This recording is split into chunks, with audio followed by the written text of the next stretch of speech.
আসসালামু আলাইকুম। স্টেভিয়া একটি কৃত্রিম সুইটনার, চিনির চেয়ে 300 থেকে 400 গুণ বেশি মিষ্টি এর পাতা।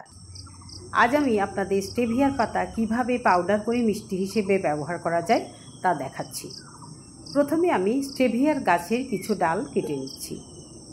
এই স্টেভিয়ার পাতার মধ্যে কার্বোহাইড্রেট বা ক্যালোরি নেই, গ্লাইসেমিক ইন্ডেক্সও 0, তাই এটি ডায়াবেটিস রোগীদের জন্য একটি ভালো প্রাকৃতিক চিনি।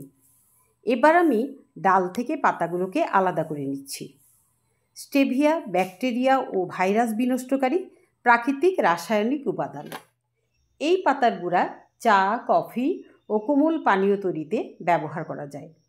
এবার আমি পাতাগুলো রোদ্রে শুকিয়ে নিয়ে ব্লেন্ডারে ব্লেন্ড করে নিলাম। তৈরি হয়ে গেল স্টেভিয়ার পাউডার। চিনির বিকল্প হিসাবে স্টেভিয়ার পাউডার খান, সুস্থ থাকুন।